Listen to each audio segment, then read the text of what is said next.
boa tarde. Obrigada pela presença de vocês, todos e todas. Nós estamos aqui numa mesa sobre co-design, e a proposta é a seguinte: eu vou falar rapidamente essa introdução, depois nós vamos falar 5 minutos, talvez 6, a Karen já disse que ela vai passar o tempo, no máximo. 5 minutos, cada uma das pessoas que está aqui. E depois nós vamos fazer uma conversa com vocês e pedir para vocês responderem uma pergunta conjuntamente. E depois nós voltamos a conversar a partir do que vocês conversarem aí a partir da nossa pergunta. Meu nome é Priscila Delgado, eu sou professora da Federal Rural do Rio de Janeiro e pesquisadora do Instituto da Democracia.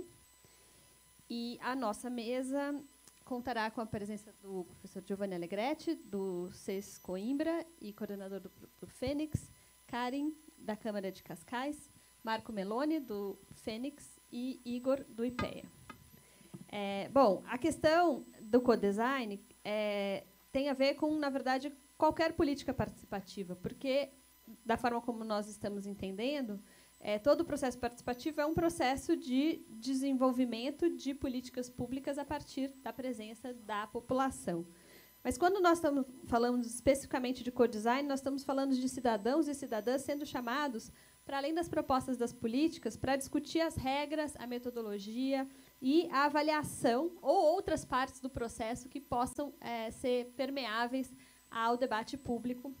E aqui eu acho que nós estamos nos aproximando também da questão da democracia deliberativa, que sempre coloca o acordo sobre as regras que vão nos manter juntos como um tema importante para o aprofundamento das práticas democráticas.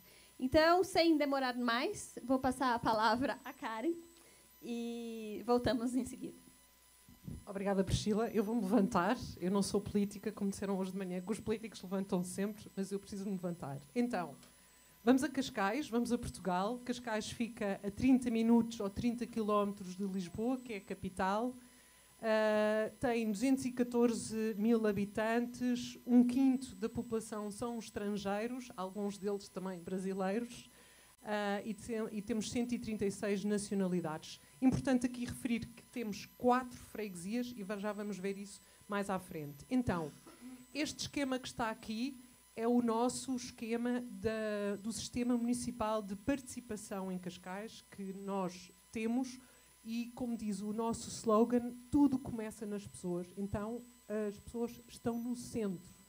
E aqui é importante só dizer que informar e comunicar é sempre presente, no fundo, um denominador comum, e depois temos os outros 6 pilares do sistema, e já vamos ver, porque nós vamos entrar aqui naquilo que é a co-criação, e neste slide em concreto nós temos aqui os vários projetos que nós tivemos a categorizar em cada um dos pilares. Vamos entrar então diretamente num dos projetos que nós temos, que é o Reinvente o Seu Bairro, e o Reinvente o Seu Bairro surgiu após a pandemia, porque a pandemia fez renascer uma série de laços entre vizinhanças, de interajuda, que foi muito importante. Nós quisemos, no fundo, aproveitar isso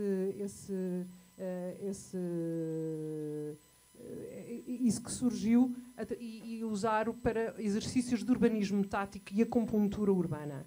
E então a co-criação, de acordo com o nosso sistema de participação, é cooperar com o município no design e na implementação de intervenções apostadas na melhoria dos serviços e na qualificação do território.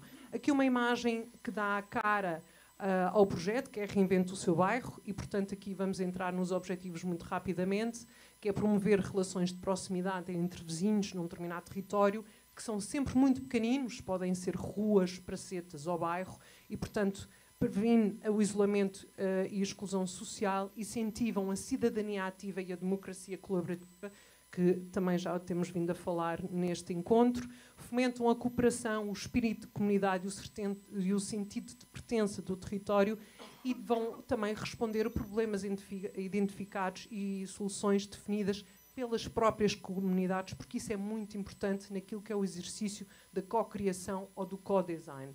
Então, o Reinvente o Seu Bairro, aqui para ser uma coisa muito rápida e esquemática, começa ali a norte com a divulgação, entra numa fase de capacitação dos munícipes, portanto, dos moradores. Depois eles entregam umas candidaturas, já vamos ver, há uma apreciação de candidaturas, anúncio dos resultados e estamos neste momento agora na execução dos projetos. Então aqui umas imagens destas sessões de co-design. Então à esquerda temos uma que é com um frame coletivo, que é uma equipa de arquitetos, e temos ali à direita a oficina que desenvolveu uma metodologia que é o mapa comunitário. E aqui são sempre vizinhos que que fazem este exercício do levantamento das necessidades.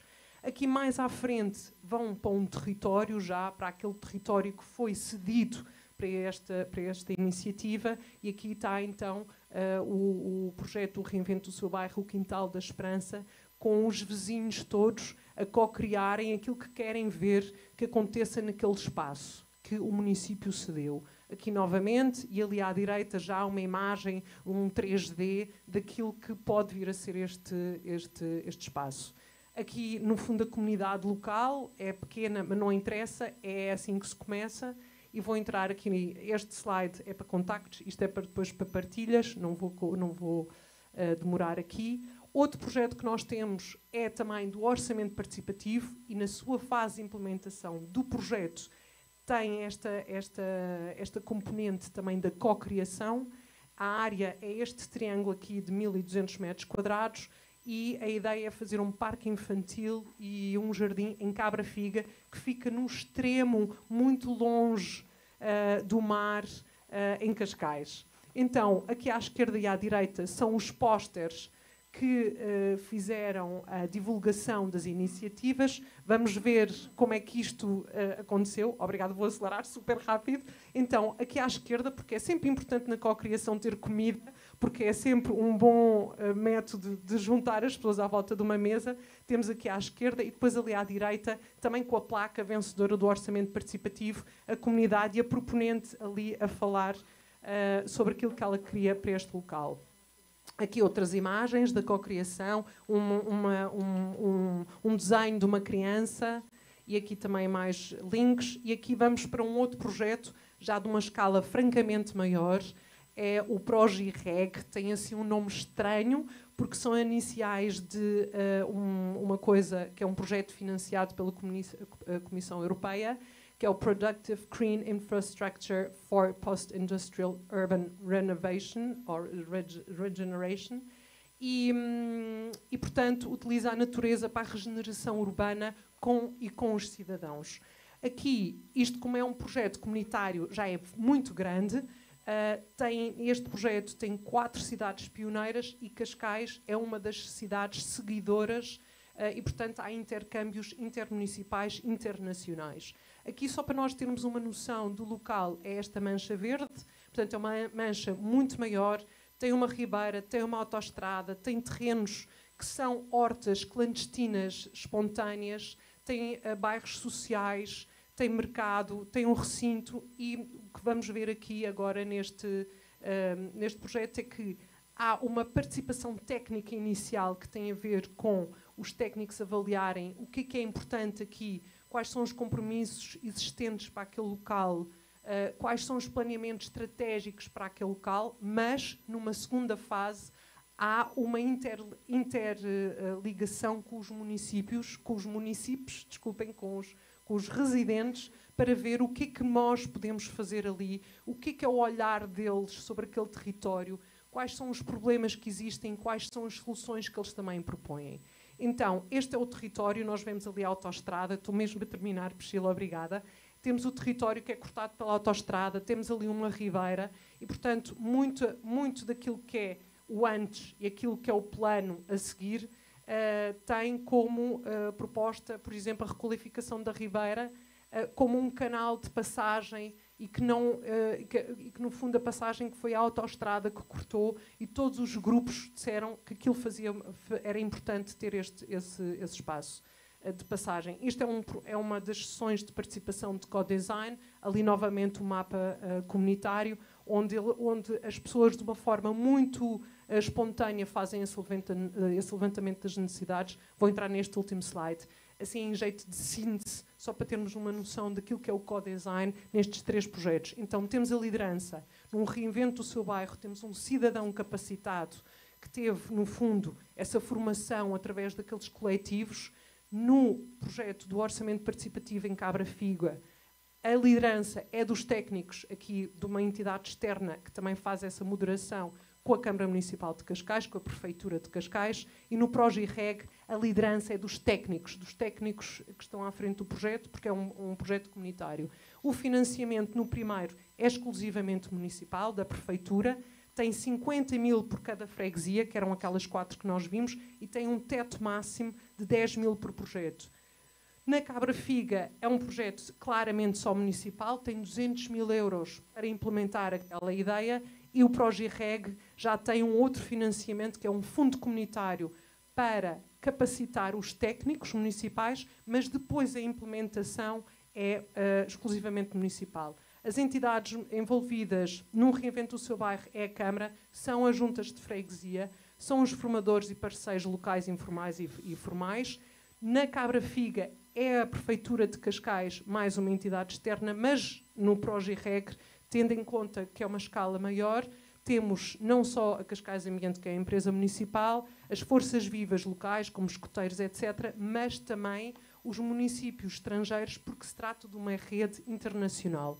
A abrangência territorial aqui no primeiro, no reinvento do seu bairro, é em todo o concelho. Aquelas iniciativas vão acontecer em vários sítios de Cascais. No segundo é pontual no concelho, e no PROGIREG também é aquela mancha verde que nós vimos, que também está muito circunscrita. A escala do reinvento do seu bairro é micro, porque é uma rua ou uma praceta. Na Cabra Figa também é micro, mas no PROGIREG é macro. Então, a frequência temporal no primeiro é regular, pretende-se que seja contínuo, sendo que na Cabra Figa é pontual e o planeamento é exclusivamente de 1 ano, é uma coisa relativamente rápida. O PROGIREG é um planeamento de 15 anos e, portanto, é uma coisa mais estendida no tempo, porque o território é maior. A participação do cidadão no primeiro projeto é um envolvimento contínuo, vamos chamar sempre o cidadão para estar presente nesse projeto, e o segundo também é um envolvimento contínuo, sendo que no PROGIREG é só naquela fase que nós chamamos para fazer o mapa comunitário, e, portanto, isto foi uma síntese super rápida. Muito obrigada. e pronto. Obrigada, Karen, por correr. Vou chamar o Giovanni Aragão. Sim. Enquanto ponho o meu PowerPoint, eu queria agradecer a vossa presença. Nós tínhamos preparado isto em português, dado que há traduções, e vejo que os colegas brasileiros não têm fones, então continuo a falar português também, porque vocês me parece que tenham já preparado para poder escutar outras línguas. Eu queria remarcar... Onde é que eu tenho que... de baixo. Ok. Eu queria remarcar uma coisa, porque alguns de vocês não estavam. Nós explicamos no início que este workshop é dedicado ao co-design, não enquanto necessariamente só técnica de discussão de políticas e projetos, mas também como digamos, envolvimento dos cidadãos na construção do próprio processo participativo. Então, eu vou partir dessa segunda declinação do conceito de co-design e começar com uma experiência que fizemos num projeto do qual participei na cidade de Wuppertal, na Alemanha, em 2016. Foi uma experiência no âmbito do orçamento participativo, em que os cidadãos foram chamados a reconstruir o próprio processo. Na Alemanha, a maioria dos processos de orçamento participativo são consultivos, ou seja, os cidadãos não decidem como gastar o dinheiro, mas sugerem ideias para gastar o dinheiro.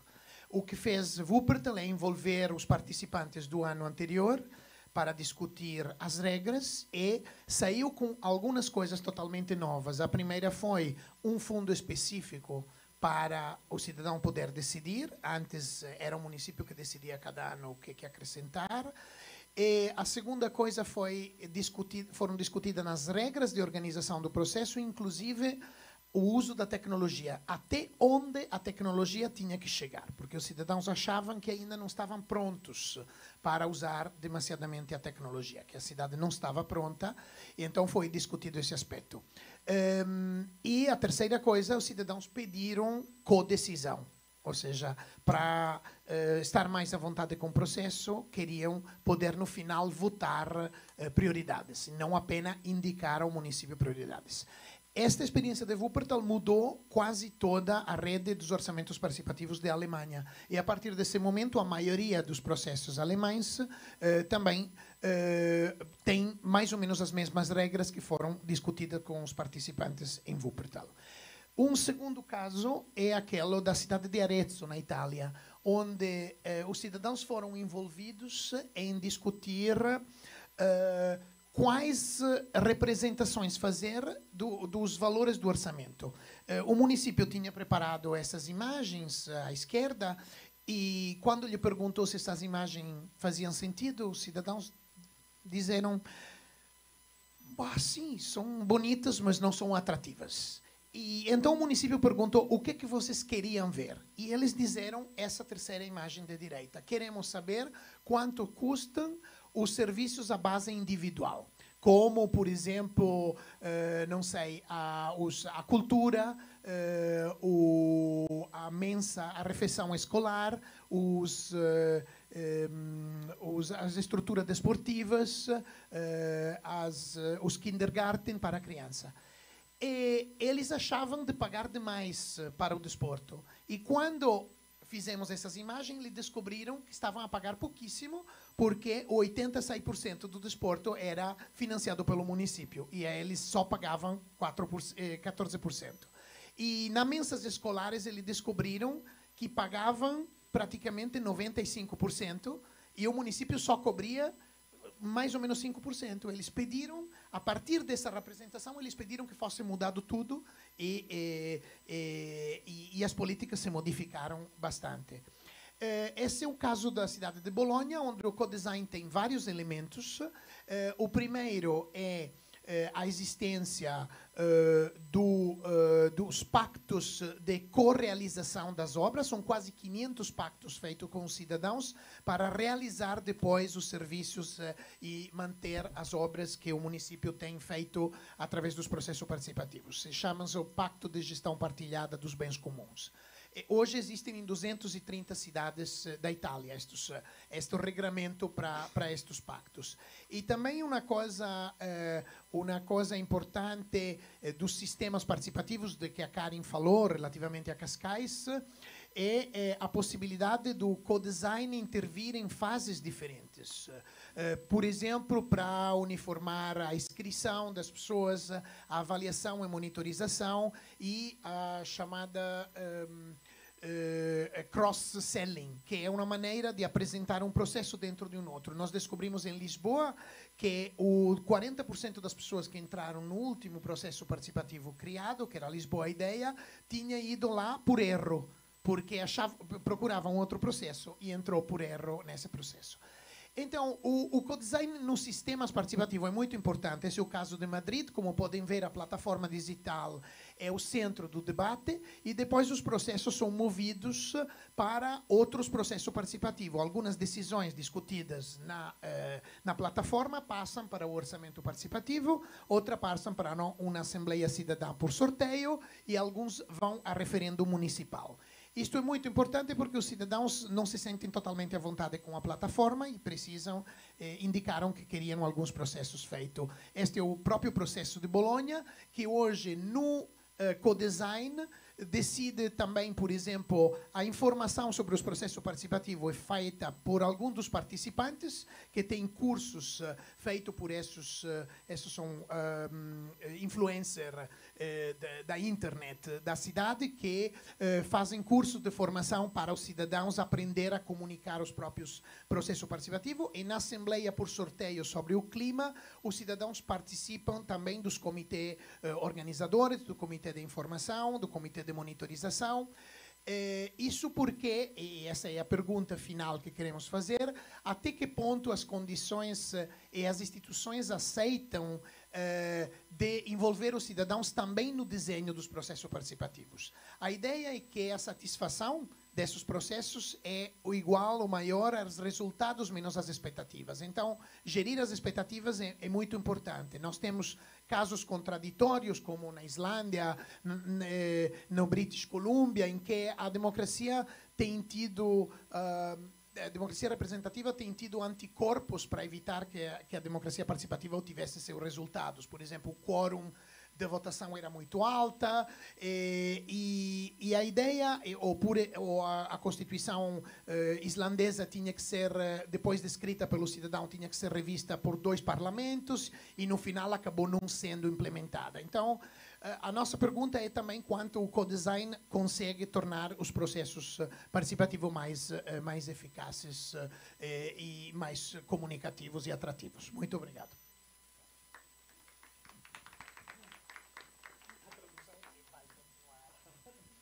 Tá, perfeito. Boa tarde, obrigado a todos e todas. Eu vou falar portunhol, peço desculpa aos 2 idiomas a tradução, mas acho que dá para entender. O Giovanni, a Karin falaram do processos do co-design que já funciona.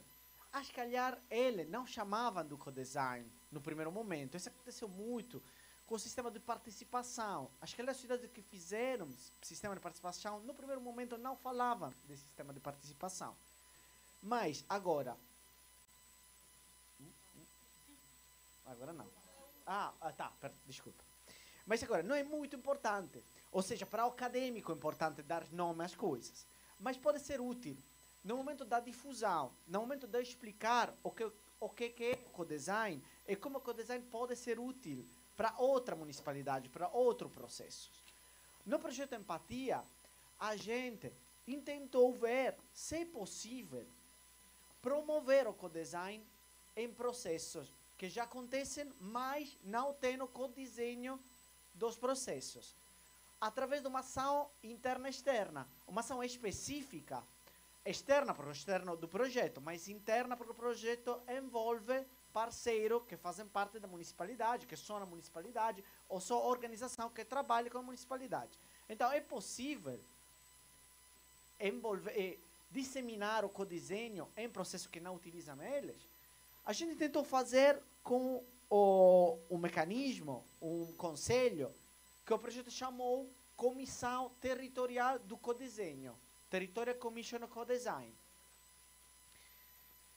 Em cada piloto do projeto, 11 pilotos em 7 países diferentes, eu tenho aqui, lamentavelmente só na Europa, é um projeto europeu, então a Europa financia isso, mas a gente gostaria também de trabalhar mais na Latinoamérica, mais no mundo. Mas, bom, tem uma variedade grande de cidades, nacionalidades, países, no qual a gente tentou, através de 11 pilotos e 11 comissão territorial de co-design, de fazer o quê? De criar processos de co-desenho, co-implementação e co-avaliação com cidadão, com stakeholders, então com associação civis, com organização pública, sindicato, mas também empresas, também profissionais, junto com o representante. Então, o representante não é uma pessoa que escuta, que recebe, mas faz parte do processo, faz parte da comissão. E qual é o papel da comissão? O papel da comissão é escolher, debater antes, escolher metodologia participativa e deliberativa para o processo mesmo. Codesenhar a metodologia utilizada pelo processo. A gente enviou inputs, metodologias, ferramentas, módulo de treinamento, pedindo à comissão do co-design de escolher qual tive que ter utilizada no processo. E também pedindo para ele de pensar a avaliação. Onde a avaliação não é simplesmente a metodologia da avaliação, o dado da avaliação, mas, antes que tudo, a pergunta da avaliação. O que você quer saber sobre o que aconteceu no processo? Qual é o resultado que você quer conhecer? Agora, aqui, eu coloquei, para ir muito rapidinho, algumas lições que a gente aprendeu até este momento. O processo, o projeto ainda está na fase, agora está na fase do passagem da Territorial Commission of Co-Design ao processo participativo de implementação. Então, algumas lições. A primeira, não é a mesma coisa envolver a gente no processo participativo ou envolver a gente na fase do codesenho. Você quer explicar muito bem o que é isso. Você tem que gerar interesse, porque você está fazendo uma operação diferente, mais longe do interesse da gente, mais longe do prático. É uma coisa que chega antes do processo participativo. Então, precisa uma estratégia de envolvimento diferente. Também, é muito importante fornecer input. Eu falei isso antes. Então, ferramentas digitais, ferramentas presenciais, módulo de treinamento, metodologia de várias formas. Mas também é muito importante explicar elas, que tem uma comunicação constante. E também tolerar, saber que fazer parte de uma comissão de co-design, ou melhor, que uma comissão de co-design até pode decidir não utilizar nada, nenhum do input. Isso também faz parte. Ele pode decidir que não está interessado na ferramenta que você propôs para ela, mas que querem outra. Então, isso também é muito importante manejar isso no projeto. A coavaliação é muito importante, eu antes falei isso, a pergunta de coavaliação, porque a gente geralmente não está muito interessado na avaliação do projeto. É muito importante difundir a ideia que a avaliação é preciso para construir projetos melhores, processos melhores no futuro. E a última coisa, 0 minutos, é preciso uma história, é preciso que a gente entenda o que está fazendo desde o minuto 1. Nesse caso, é o minuto menos 1. É isso, obrigado mesmo.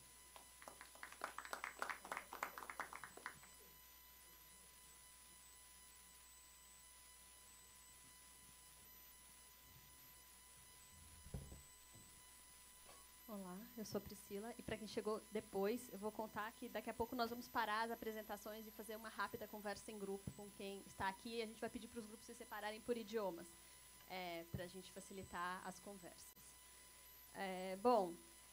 O que eu vou falar aqui é um processo muito menos estruturado em termos de co-design do que nós vimos até agora. Na verdade, é um trabalho meu de uma outra Priscila, colega, que temos olhado juntamente um processo muito novo no Brasil, que é o processo, novo não, mas que foi retomado no Brasil, que é o processo do PPA participativo, que foi retomado em 2023 para os planos orçamentários entre 2024 e 2027, e que não é pensado exatamente a partir de uma ideia de co-design, mas a pergunta é um pouco, é possível olhar esse processo também usando essa ferramenta e se ela nos ajuda a avaliar o que aconteceu durante esse processo participativo. Bom, no Brasil, as pessoas estão ouvindo falar muito disso, mas eu imagino que as audiências de outros países talvez não tenham acompanhado. O governo que retomou o poder agora no último ano era um governo que tinha uma trajetória de programas participativos que foram basicamente interrompidas nos últimos governos à direita ou extrema-direita. E o governo Lula voltou agora à sua terceira gestão com um projeto de retomar a participação e fazer a participação uma ferramenta de governo. Logo, no primeiro ano, eles disseram, vamos fazer uma experiência, ou melhor, retomar uma experiência de fazer um processo participativo para pensar o plano plurianual, que é o instrumento de planejamento orçamentário do Brasil a médio prazo, por um período de 4 anos. Isso significa discutir diretrizes, objetivos, metas, programas e ações que vão ser apresentados para o Congresso e que vão organizar, são as diretrizes orçamentárias do próximo período. Então, o governo Lula começou 2023 com esse processo e tornou esse processo um símbolo da retomada da participação e também um balão de ensaio para um projeto bastante ambicioso que foi apresentado pelo candidato Lula durante a campanha, que era retomar o processo de orçamento participativo agora em âmbito nacional. Então, o PPA participativo foi um processo que, na verdade, ele não é na nossa avaliação como analistas, eles são pelo menos 3, eu diria 3,5 processos de participação diferentes, são compostos de uma participação via plataforma digital, e aí são as votações via site, plenárias estaduais que tentavam reunir nas capitais de todos os estados e o Distrito Federal os cidadãos para mobilizar e começar a apresentar propostas para relacionar com a plataforma digital, e um fórum interconselhos, que é um outro momento que está muito mais voltado para a existência para retomar a existência dos conselhos de direitos, que também era um outro mecanismo de participação muito difundido no Brasil e que perdeu força nos últimos governos. E a ideia era juntar esse fórum, retomar esse momento e fazê-lo um elemento de pensar o PPA participativo.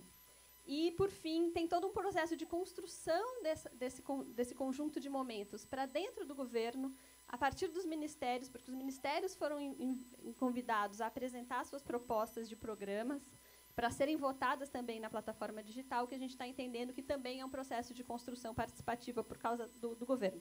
Vou passar muito rápido, é um processo gigantesco que chegou até 1,5 milhões de participantes individuais na plataforma, 4 milhões de acessos e 8 mil propostas da sociedade civil. Então, ele tem sido lido pelo governo como um grande processo participativo. Ele é, de fato, mas o nosso esforço como analistas é também desdobrar isso e entender o que aconteceu em cada um desses momentos, né? E aí, vou passar aqui muito rápido. A gente olhou para cada momento o perfil do desenho, se ele fazia... Não vou entrar em cada um. Se ele fazia... se era de baixo para cima, se era um perfil de ratificação pública, se ele era capaz de ampliar a participação ou não, que tipo de organização da sociedade civil participava. Isso é uma questão nova, porque, na verdade, a gente aprendeu nos últimos anos no Brasil que a sociedade civil é muito mais... o que está organizada e está disposta a atuar nos processos participativos é muito mais ampla e variada, inclusive ideologicamente diferente do que ela era, talvez, em 2003, no primeiro governo Lula. Então, isso é um dos desafios dos processos de participação agora. Também olhamos para tentar entender um pouco qual é a intensidade de participação em cada um desses 3,5 momentos. E aqui eu queria pensar rapidamente com vocês, e aí colocar questões a partir disso, se é possível pensar nesses momentos também estratégias de co-design, se tem coisas aí que vão além da participação e do desenho de políticas. E, de fato, na parte de construção dos ministérios, na construção interna do governo para esse processo de participação, tem muito potencial para você pensar o processo, né? Porque cada área foi convidada a pensar como trazer pessoas de determinada área... Acabou meu tempo. De determinada área para o debate. Então, como mobilizar, como incorporar processos que já existem de participação dentro dos ministérios para incentivar que as pessoas participassem desse processo do PPA participativo. E eles não foram chamados, e eles reclamam muito disso, pelo que a gente está entendendo, para os processos de avaliação, mas eles teriam muito potencial para estar nos processos de avaliação.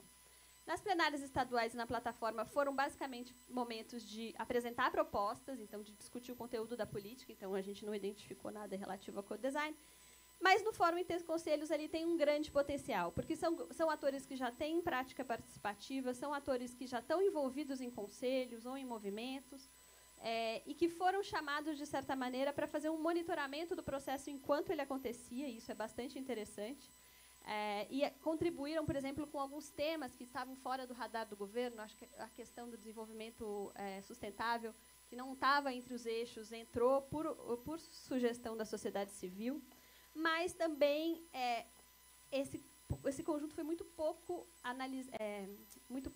acionado para que se discutisse a avaliação do processo, que foi um processo intenso, grande, feito em muito pouco tempo, que então tem muitos méritos de ter conseguido sair, funcionar, existir em tão pouco tempo, mas que, de fato, não conseguiu incorporar esses grupos que teriam capacidade e potencial para fazer uma avaliação dos problemas e das vitórias, de fato, do processo, porque acabou que a avaliação foi feita também de forma muito rápida. Então, com isso, eu já passei muito meu tempo, agradeço os meus colegas e vou convidá-los, então, pessoas que falam português, se puderem formar um grupo aqui, pessoas que falam inglês, e tem alguém que fala aqui francês. Então, pessoas que falam francês, se puderem ficar juntas, e nós vamos convidá-los a responder a uma única grande pergunta, que como... a partir dos processos de participação nos quais vocês já estiveram envolvidos ou que vocês conhecem, é possível pensar o co-design? Ou é possível pensar o redesign? Ou é possível repensar o design? Levando em conta essa ideia de que a participação não precisa estar só na apresentação de propostas, mas pode estar na formulação das regras e do funcionamento dos processos? E temos 5 minutos, ou 6, para falar sobre isso, e depois nós voltamos aqui à plenária. L'agent qui parle français, s'il peut venir avec moi ici. C'est son patron, je crois. Et on peut se réunir ici. Là-bas, les Anglais, et là-bas, les Portugais. OK? Tu vas avec eux? OK. Et Karine et Marco vers les Anglais aussi. Et ce côté.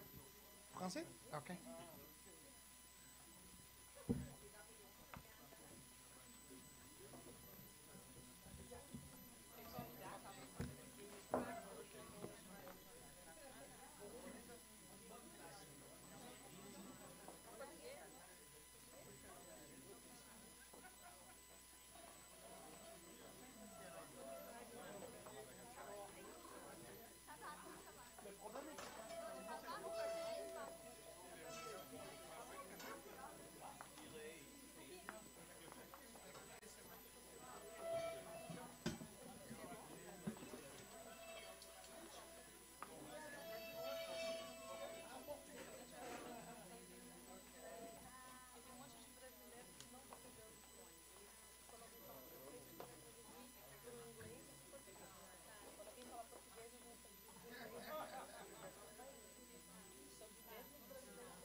Karine. Oh, pensa. Essa luz aqui tá no... Tá, fica um pouco incômodo, a gente está de pé, mas a gente tem pouco tempo. Você prefere ir lá para citar? Não, tá de boa. Tá. Todo mundo entendeu a pergunta? Qual é a pergunta? Mais uma vez, porque ontem a gente fez o mesmo grupo, entendeu? E a gente cheguei atrasada. Ainda está ali o nosso trabalho. A pergunta é se, pensando no processo que a gente já conhece, participou como cidadão, mas também como organização, como associação, você pensa que é possível fazer o processo de codesenho nesse processo? Ou são processos que já estão fechados, que já estão, imagina, um orçamento participativo, já está acontecendo há muitos anos, se é possível parar o processo, ter um momento de codesenho, melhorar, cambiar, e logo voltar a fazer. Ou não, algum processo é melhor não fazer. Então, partindo da experiência de cada um, se achamos que seja possível, que seja aplicável, ou não. Se pode ser uma coisa que funciona sempre, ou não. Isso é a grande pergunta. Acho que tem a ver. A gente, então, falamos de Niterói. Uma parceria com o Cascais. Ah, tá, perfeito. Uma parceria mesmo, instituída, para Aquele falar esse negócio da ano. lei urbanística que vocês Não tem Acho que, aliás, Cascais e Niterói tem similitude, né? Você conhece pra lá? Eu nunca fui a Cascais. Tá, eu acho que faz sentido a parceria com Niterói. Tem, a gente tem um pouco mais de distância, mas acho que faz um sentido. Localização, né? Eu sou da Cultural de Geral do Rio. Não, eu também. Ele é de Sintra. Do outro lado do Atlântico. E conheço Cascais. Conhece? Tá. Muito bonito lá. Sintra. Conheço. Fala-se da pena. Maravilha, a coisa mais bonita é o Cascais. Maravilhoso. Aí, né? Condados, eu tenho-os falado. Tem casa em Niterói de codesenho? Tem o quê? Casa de codesenho? No qual a gente foi envolvida antes do processo? Eu achei ótimo que você tá falando codesenho, porque até aqui no Brasil a gente usa codesign. E eu sempre fui muito irritada com essas expressões que a gente... Não importa do inglês. Nossa, cara, entendeu? Dói meu coração. Eu falei, olha que legal, eu tô falando codesenho. tem, né? Na verdade, em Niterói, pelo menos, a gente faz o PPA desde 2017, via consulta pública, que é uma outra parte que a gente tem ali. Então, a gente faz aquele processo que já é antigo e característico, que são as reuniões presenciais, que normalmente são muito esvaziadas. As pessoas não têm nenhum interesse, elas não entendem muito bem o que é um PPA, né? O que elas vão fazer ali, o que elas estão Muito discutindo. abstrato. É muito abstrato, assim, na cabeça das pessoas, né? Do cidadão. A própria sigla, né? PPA. Sabe isso, né? Pois é. E aí eles ficaram muito chateados e a gente começou a fazer via consulta pública. Fez uma primeira, que foi uma das primeiras consultas públicas que a gente fez lá. Que teve, a gente tinha 15 mil habitantes, então teve acho que 1.000 participações. A gente achou até ok, porque acho que foi a primeira mesmo consulta, se não me engano. E a gente fez uma outra agora em 2022 e tiveram já 4 mil e poucas participações. Assim, foi 2021, então a gente estava num cenário pós-pandêmico, onde a gente não tinha circulação total de pessoas, né? Muita gente trabalhando de home, ainda com algumas restrições. Então a gente não conseguiu nem fazer tudo que a gente queria, que era botar gente com tablet na rua, sabe? Saída de terminal, de barcas, assim, que tem bastante movimento de pessoas, a gente não conseguiu. Mas a gente fez online e houve um esforço muito grande, principalmente da Secretaria de Planejamento lá nossa, junto com a comunicação, de fazer com que as pessoas participassem. Então, assim, eu acho que a gente, pelo menos lá em Niterói, tem um processo bacana, mas eu acho que ainda dá pra gente, justamente, pra conseguir mais gente, até entendendo o que é, né? Porque eu acho que a gente meio que tropeça no negócio esse negócio de informação sobre o público, de modo geral, as pessoas acho que não têm muito interesse, porque elas não entendem. Porque delas é uma coisa muito distante. Então é muito difícil envolver uma pessoa numa coisa que ela não sabe nem o que é. Então acho que é um problema que a gente enfrenta. A maioria das pessoas no Brasil também enfrenta, jovens. E a gente apoia muito depois, justamente disso. As pessoas não entendem como funciona o nosso sistema de distribuição de orçamento. Então, a gente tem um velho discurso aqui, que eu imagino que... Gente, é muito... Agora, o problema da palavra codesenho pode ser tudo. A gente gostaria de tentar difundir ou analisar, perguntar sobre o desenho do processo. Então, antes do processo do codesenho, se calhar do codesenho do orçamento, do codesenho de um plano, ter um processo para falar para pessoas. Acho que nesse processo a pessoa falava, olha, PPPA, o que é isso? Eu preciso de um nome mais claro. Ou, antes de fazer o processo, acho que a população necessita algum encontro de informação. Fizemos uma coisa parecida a essa, com o Departamento Participativo Jovem, em que miúdos da escola e eles é que escolheram um nome do projeto. Acabaram por escolher ao que é jovem, não saíram da caixa, mas eles próprios é que escolheram o nome e todos os anos são eles que fazem as regras. E todos os anos as regras mudam. Não há um ano igual. Então, tem sido um bocadinho essa experiência, dar a decisão e o papel e uma caneta e agora o que é que quero? Todos eles mudam. Cascais também tem o orçamento participativo jovem e foram os alunos na escola que também definiram as regras do seu próprio processo. Foi questionado se queriam que votassem nas propostas só os alunos ou os professores e os auxiliares. Eles disseram, não, é nosso, só os alunos. E também decidiram o nome e é interessante. Vocês fizeram um voto físico. Também no nosso. Não digital. Não digital. Isso Nós bem também. Eu tenho os dois. É surpreendente. Nós temos um modelo em que cada escola, cada turma, apresenta uma proposta. E depois temos uma fase que é de battle dentro da própria escola, em que escolhem as 3 melhores propostas de cada escola. Juntamos todas as 3 melhores propostas e abrimos à comunidade. E esta fase da comunidade, eles fecham apenas alunos, mas podem ser alunos que não estejam a estudar naquela escola, podem estudar na cidade, noutra cidade, desde que sejam dali, vivam ali. Para nós é fácil validar. Fazem isso. Durante este Esta fase da battle é voto físico. Só o voto digital só entra na fase final. A gente particularmente tem um sonho, um objetivo que a gente espera alcançar ano que vem, que é de fazer o WhatsApp, que a gente usa muito. Então, é muito, assim, é muito. A gente usa absurdo o WhatsApp. Em Niterói, como é uma região IDH alto, né, o índice de desenvolvimento Tá bom. Estão familiarizados. O índice de desenvolvimento alto, habitacional, então é uma cidade que tem um pouco mais de grana, dos moradores, e as pessoas são muito conectadas. A gente tem uma maioria da população muito conectada, então a gente quer fazer determinadas consultas do PPA, por exemplo, via WhatsApp para tentar chegar mais gente ainda, entendeu? Para fazer essa participação. Claro. Sim, nossa. Os alunos Precisam deles. E a decisão tem a ver com o facto de ser uma espécie de território. Como é uma luta entre colegas, eles querem garantir que o voto não sai dali. Portanto, não há fator externo. Abre a urna ali mesmo. O nosso caso era... Sim, alô. Os alunos não confiavam...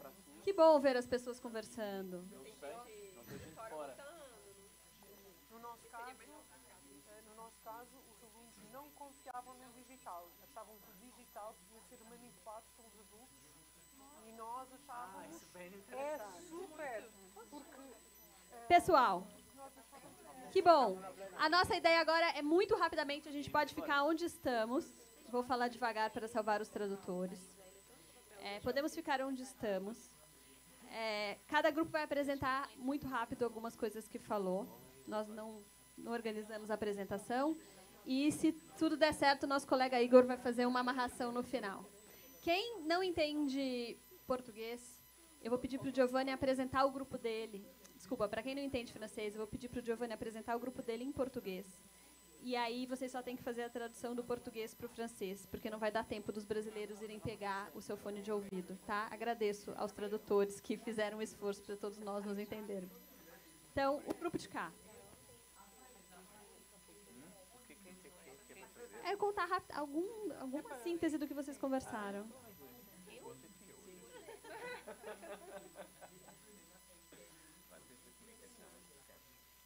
Mas eu sou uma pessoa envergonhada. Não, tranquilo. Faz isso muito bem. Vou esperar eles terminarem. Giovanni, Se meteram o Giovanni ali. Não, ele Merci, pode merci. vir, tá de boa. não, é que tem tempos muito... Aqui é sua. Temos que correr a outro parte.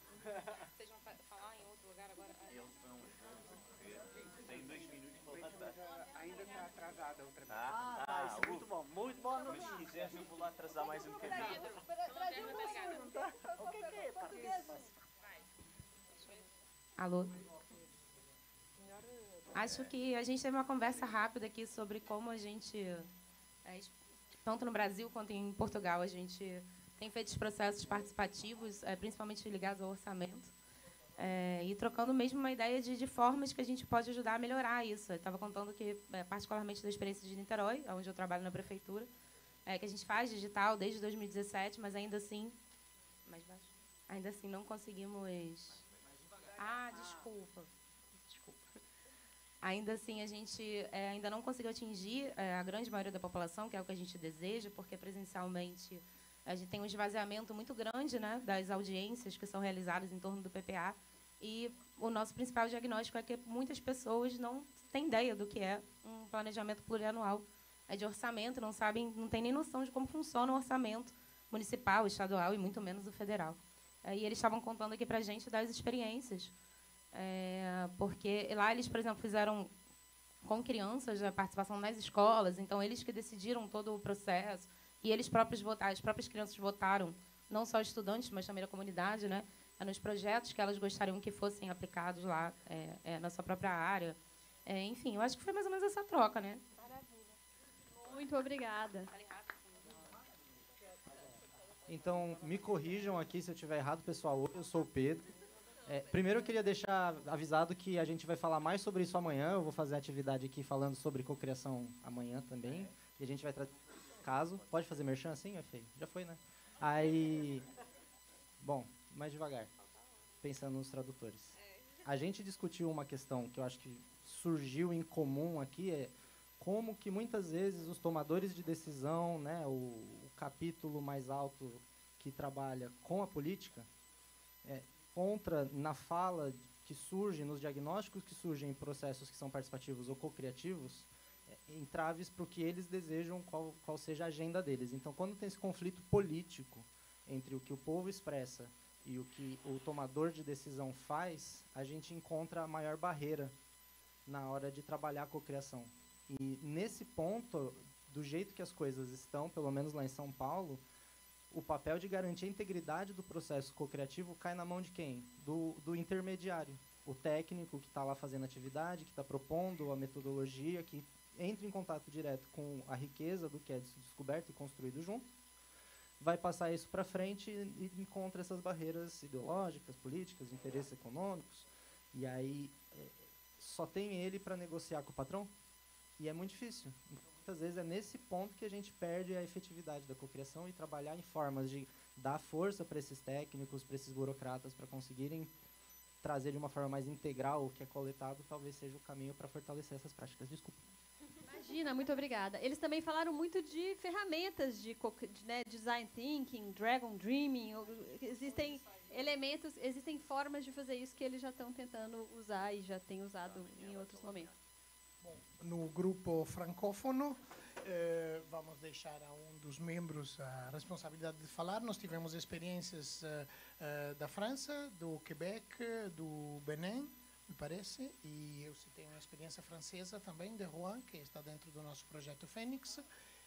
Seria bom falar em português, porque aí eles conseguem ouvir, senão se eles falarem em francês, os brasileiros podem não entender. Ah, ok. Le problème est que si vous parlez en français, les autres qui n'ont pas les casquettes ne vont pas comprendre. Ok. Oui, je peux faire, mais je voulais quelqu'un du groupe. Bon, désolé. C'est technique, la question. Nas nossas experiências emergiu claramente que,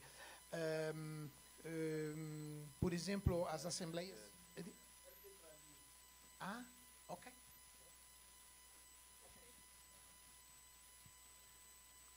Je voudrais partager avec vous l'expérience du Bénin depuis 2020.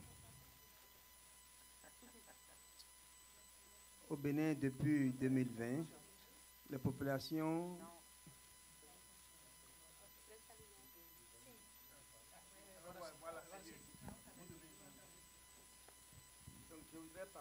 gostaria de compartilhar a experiência do Benin. Desde 2020, a população é associada na tomada da decisão em conjunto com as preocupações deles. Aí eles podem pedir quais são o que eles estão precisando, tipo a saúde, a escola. Então, eles vão listadas essas preocupações que vão ser tomadas em conta para ser realizado no ano próximo. Mas, infelizmente, não são associadas na parte da realização desse projeto. E pensamos que a gente pode ir até longe para que a população...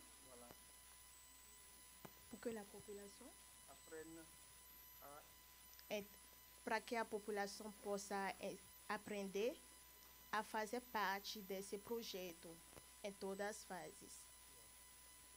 Obrigada.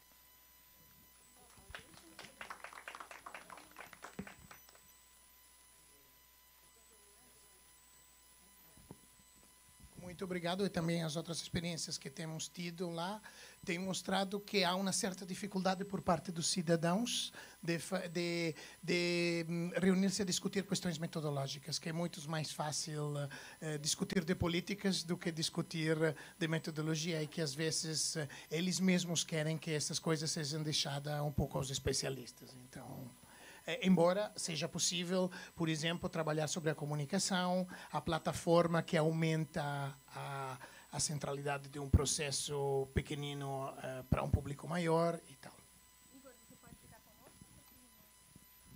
Não posso, se for rápido. Bom, boa tarde a todos e todas. Eu achei muito interessante as várias falas, tanto dos grupos quanto dos palestrantes. E eu só queria deixar dois componentes que me vieram à cabeça a partir das reflexões. A primeira é que o termo co-design ou co-desenho, ele, ao mesmo tempo que ele é um termo poderoso, né, ou seja, ele tem múltiplos significados, ele também significa muitas coisas muito diferentes. Então, você dizer que, por exemplo, no caso das experiências, né, de construção lá em Cascais, por exemplo, de revitalização de uma rua, de uma praça, e, ao mesmo tempo, as experiências que é uma coisa localizada num território específico, e as experiências, por exemplo, de desenhar regras de processos participativos, aquele -1 que o Marco falou, para mim são coisas muito diferentes para serem colocadas no mesmo termo. Eu não sei se é o caso de definir termos diferentes ou colocar assim subtermos. A gente precisa, até para não gerar confusão, eu acho que essas coisas precisam ser separadas, assim. O desenho junto na implementação do território e o desenho das regras. Eu acho que isso é um primeiro ponto que eu queria levantar, que eu acho que a gente precisa, como agenda futura, definir. É só um termo, não é importante, mas às vezes o termo é importante porque essas coisas viajam internacionalmente para seminários, organizações multilaterais, então eu acho que é uma coisa importante.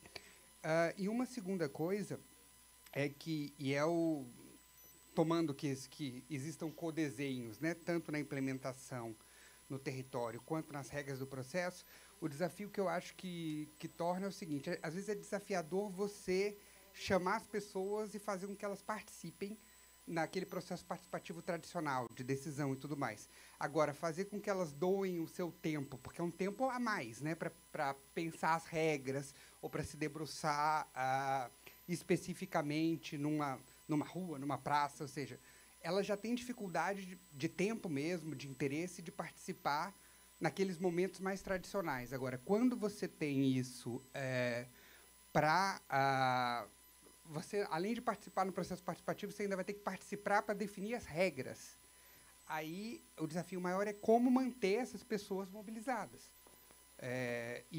A partir do momento fica muito difícil. Elas vão falar, mas eu vou ter que doar mais meu tempo para participar desse processo de codesenho. Então, assim, o processo de codesenho ele tem que ser colocado de forma muito clara, ele tem que ser objetivo, ele não pode ser uma coisa que demande muito tempo, mas ele tem que ser colocado de uma forma muito clara para que as pessoas não encarem isso como uma fadiga de participação, ou seja, vocês estão me chamando para participar o tempo todo, agora ainda querem que eu participe da elaboração das regras. Poxa, enfim, então eu acho que são duas coisas que eu acho bastante importantes, ou seja, que aí os teóricos, as pessoas que fazem isso, é como envolver essas pessoas, mas, ao mesmo tempo, não gerar fadiga de participação, não gerar excesso de participação ou excesso de demanda sobre os cidadãos. É isso, são só dois comentários. Obrigada pela presença de todos, todas, pelo apoio na tradução, agradecer aos tradutores e convidar todo mundo a participar da mesa que vai acontecer agora sobre participação. Sobre processos híbridos de participação digital e presencial. Esses processos que têm elementos digitais e presenciais vai acontecer lá na sala principal, no auditório.